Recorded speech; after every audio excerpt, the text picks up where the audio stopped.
Vous êtes-vous déjà sérieusement demandé pourquoi un avion allant d'un point A à un point B ne vole pas simplement en ligne droite?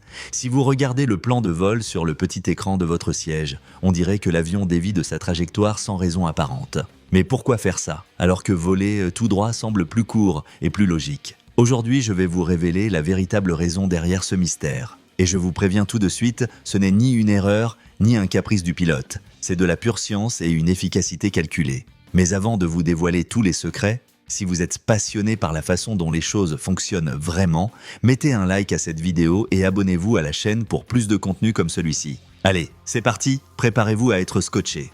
Imaginez que vous preniez un vol de Madrid à Los Angeles. Si vous tracez une ligne droite sur une carte traditionnelle, comme celle de nos cours de géographie à l'école, il semble logique que l'avion traverse l'océan Atlantique par le centre, passe au-dessus de New York et arrive enfin en Californie, n'est-ce pas? Pourtant, dans la réalité, l'avion monte très au nord, passant même près du Groenland. Que se passe-t-il? Le pilote ne sait pas utiliser son GPS ou y a-t-il quelque chose de plus profond? La réponse est liée à la forme de la planète, car malgré ce que nous montrent les cartes plates, la Terre n'est pas plate. C'est une sphère imparfaite. Et c'est là qu'intervient la première question fondamentale. Quelle était réellement la distance la plus courte entre deux points sur une sphère?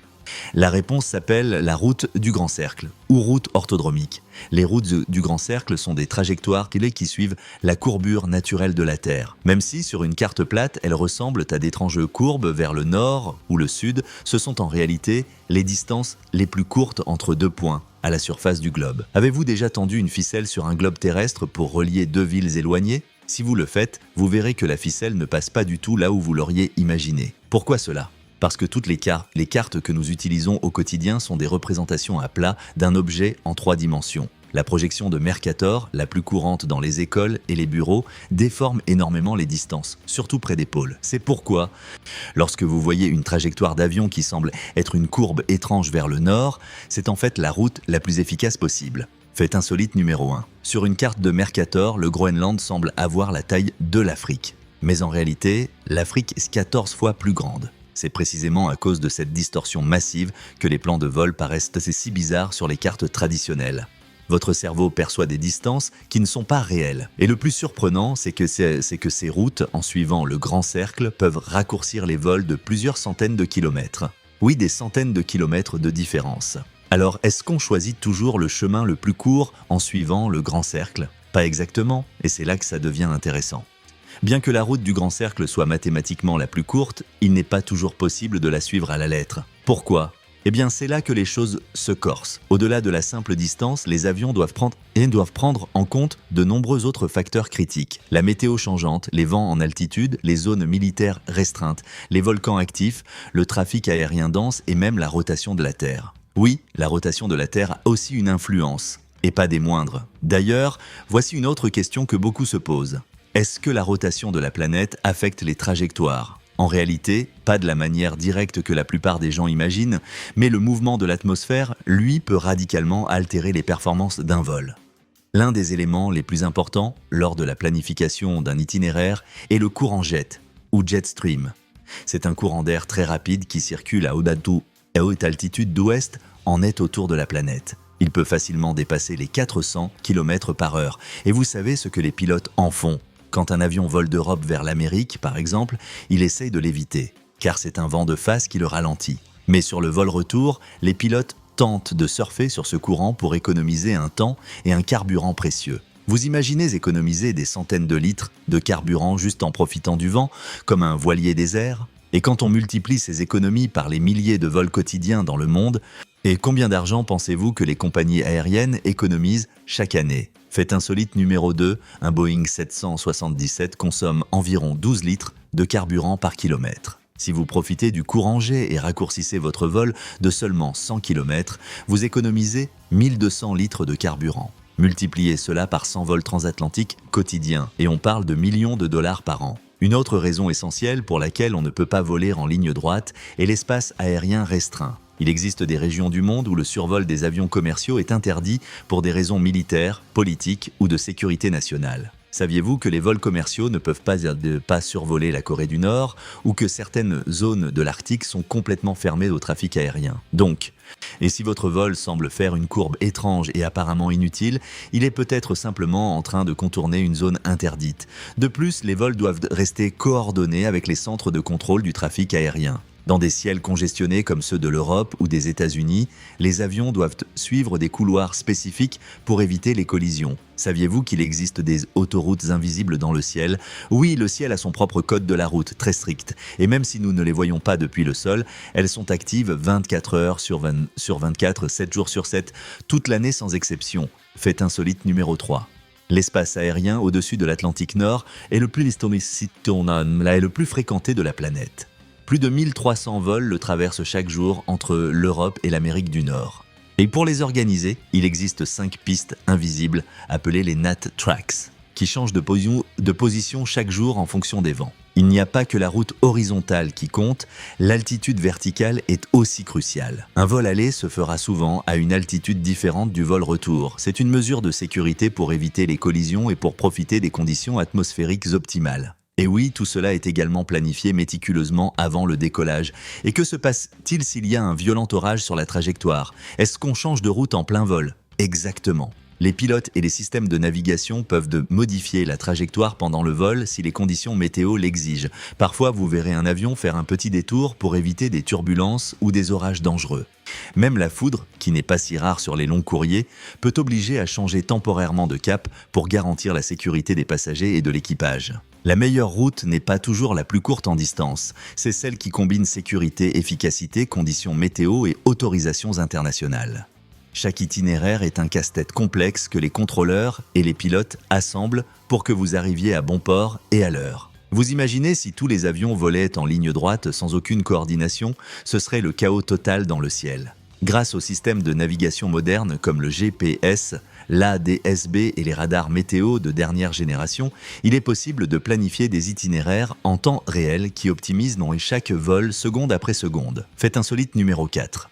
Il existe une norme appelée ITOPS, qui signifie Extended Range Twin Engine Operations Performance Standards. C'est une certification qui permet aux avions bimoteurs de survoler les océans. Avant cela, les avions bimoteurs devaient toujours se trouver à moins de 60 minutes d'un aéroport au cas où un moteur tomberait en panne. Aujourd'hui, ils peuvent s'en éloigner jusqu'à 370 minutes, ce qui a ouvert des routes complètement nouvelles. Un exemple marquant de l'importance d'une bonne planification de route a eu lieu en 1983 avec le fameux vol Air Canada 143 surnommé le planeur de Gimli. Suite à une erreur de calcul de carburant, l'avion s'est retrouvé sans aucun moteur en plein vol, à plus de 12 000 mètres d'altitude. Savez-vous comment ils ont réussi à atterrir sans aucune victime? En utilisant l'altitude disponible, les vents favorables et une trajectoire précise vers une piste d'atterrissage abandonnée. Le tout en planant, comme s'il s'agissait d'un énorme planeur de 132 tonnes. Cela prouve que même lorsque tout semble perdu, une bonne planification, une connaissance de l'environnement et des décisions rapides peuvent faire la différence entre une tragédie et un atterrissage historique qui est encore étudié aujourd'hui dans les écoles de pilotage du monde entier. Il y a un autre facteur que peu de gens connaissent, la courbure de la Terre affecte les communications. Les avions doivent rester en contact radio avec les centres de contrôle. Mais les ondes radio se propagent en ligne droite et ne suivent pas la courbure terrestre. C'est pourquoi, au-dessus des océans où il n'y a pas de tour de contrôle, et les avions doivent suivre des routes assez spécifiques où ils peuvent communiquer par satellite. S'ils volaient de manière totalement libre, ils pourraient perdre le contact, ce qui est inacceptable pour des raisons de sécurité. Il y a aussi la question du carburant de réserve. Les réglementations internationales obligent les avions à emporter du carburant supplémentaire au cas où ils devraient se dérouter vers un aéroport de dégagement. C'est pourquoi ils choisissent parfois des itinéraires qui ne sont pas les plus courts, mais qui passent à proximité de plus d'aéroports disponibles. Et parlons de quelque chose que beaucoup ignorent, les conditions météorologiques extrêmes. Il y a des zones sur la planète où se forment régulièrement des tempêtes si violentes qu'aucun avion ne peut les traverser. La zone de convergence intertropicale, près de l'équateur, est célèbre pour ses orages massifs. Les pilotes doivent les contourner, ce qui ajoute du temps et de la distance au vol, mais c'est absolument nécessaire. Un éclair peut gravement endommager les systèmes électroniques d'un avion moderne. Fait insolite numéro 5. Les avions sont frappés par la foudre plus souvent que vous ne le pensez. environ une fois toute sa vie, donc les 1000 heures de vol. Mais ils sont conçus pour y résister. La structure en aluminium agit comme une cage de Faraday, permettant à l'électricité de parcourir l'extérieur de l'avion sans endommager l'intérieur ni les passagers. Il y a même des considérations politiques. Pendant la guerre froide, les vols entre l'Europe et l'Asie, devaient emprunter des routes extrêmement longues pour éviter l'espace aérien soviétique.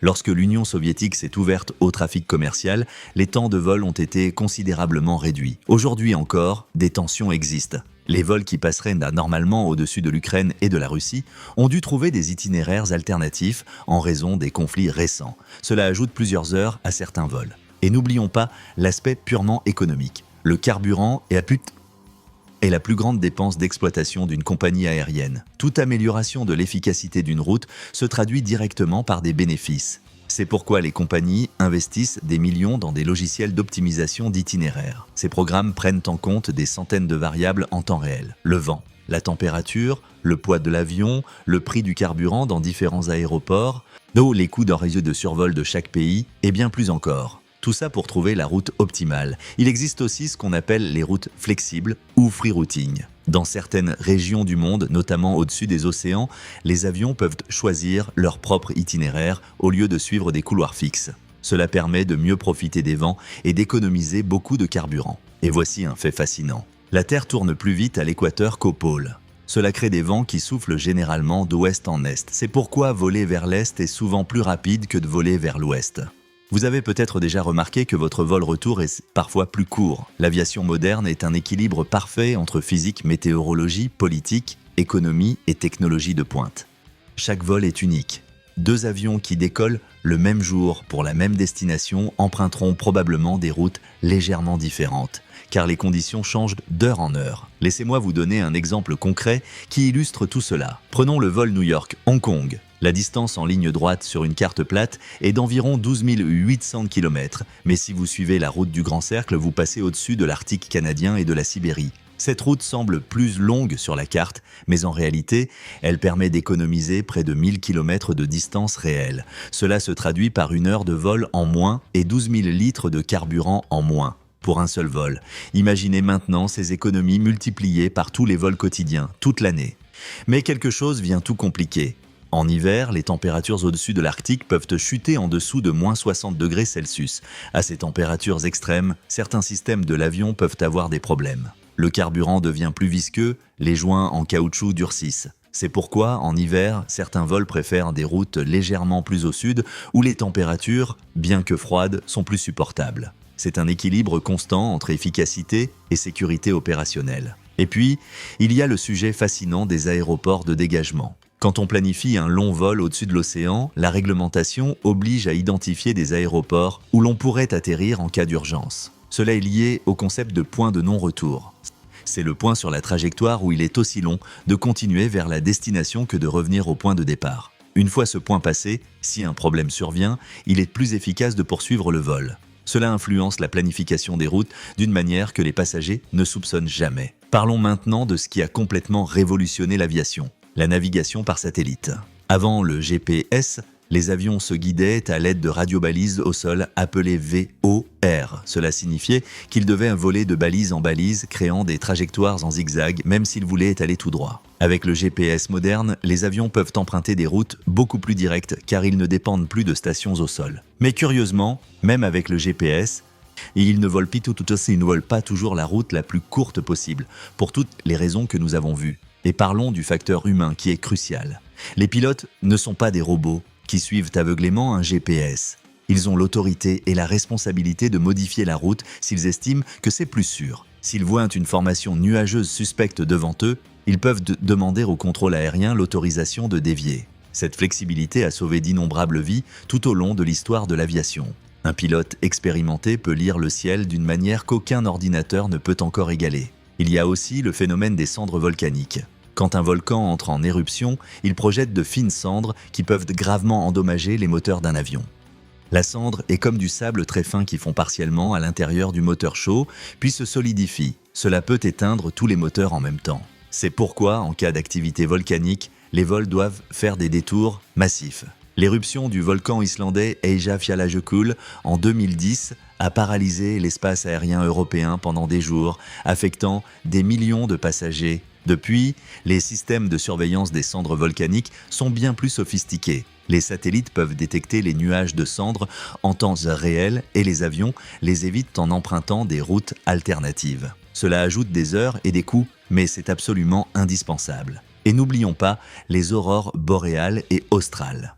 Et ces magnifiques phénomènes naturels sont causés par l'interaction de particules solaires avec l'atmosphère terrestre. Mais ces mêmes particules peuvent perturber les communications radio et les systèmes de navigation. Lors de fortes tempêtes solaires, les vols polaires doivent parfois être redirigés vers des routes plus au sud, où les radiations sont moins intenses. C'est un autre facteur invisible qui influence les trajectoires de vol. La question du poids est également critique. Un avion plus lourd consomme plus de carburant. C'est pourquoi les compagnies aériennes calculent méticuleusement la quantité de carburant à embarquer. On ne veut pas en prendre trop peu pour des raisons évidentes de sécurité. Mais on ne veut pas non plus en prendre trop, car le carburant supplémentaire pèse lourd et vous fait consommer plus de carburant. Pour le transporter, c'est un calcul délicat qui prend en compte la route, les vents prévus, les aéroports de dégagement et les réserves d'urgence. Et voici quelque chose de contre-intuitif qui surprend beaucoup de monde. Il est parfois plus efficace de faire une escale technique pour se ravitailler que de faire un vol direct sans escale. Si les vents sont très défavorables sur une route directe, il peut être préférable de voler vers un point intermédiaire avec des vents plus favorables, de faire le plein et de repartir. Même si on ajoute le temps d'atterrissage et de décollage, l'économie totale de carburant peut le justifier financièrement. Les compagnies aériennes ont des départements entiers avec des équipes d'analystes dédiées exclusivement à ces calculs complexes. Et enfin, un élément qui a récemment révolutionné l'aviation, les systèmes avancés de prévision météorologique. Avant, les pilotes recevaient un bulletin météo avant le décollage et c'était tout. Aujourd'hui, pendant le vol, ils reçoivent des mises à jour constantes par satellite. Si un orage se forme de manière inattendue, ils peuvent ajuster la route en temps réel. Cette capacité a considérablement amélioré la sécurité et l'efficacité. Alors, la prochaine fois que vous serez dans un avion et que vous verrez sur l'écran que vous volez en courbe vers votre destination, souvenez-vous de tout ce que vous venez d'apprendre. Ce n'est ni une erreur, ni de la négligence, c'est de la science pure, appliquée avec des décennies d'expérience accumulées sur des milliers de vols. Car dans le monde de l'aviation commerciale moderne, voler en ligne droite n'est parfois ni le plus direct, ni le plus intelligent, ni le plus sûr, ni le plus économique. C'est un équilibre parfait entre d'innombrables variables optimisées en permanence à chaque seconde du vol. Et maintenant, dites-moi honnêtement, auriez-vous imaginé que tant de facteurs complexes influençaient quelque chose d'aussi simple en apparence qu'une trajectoire de vol? Je vous lis dans les commentaires. Et si vous avez aimé cette vidéo pleine de révélations, vous aimerez aussi celle-ci sur l'aviation. Likez la vidéo, partagez-la avec quelqu'un que les avions fascinent, abonnez-vous à la chaîne et activez la cloche des notifications pour ne pas manquer d'autres contenus comme celui-ci, qui vous font voir le monde différemment. On se retrouve dans la prochaine vidéo.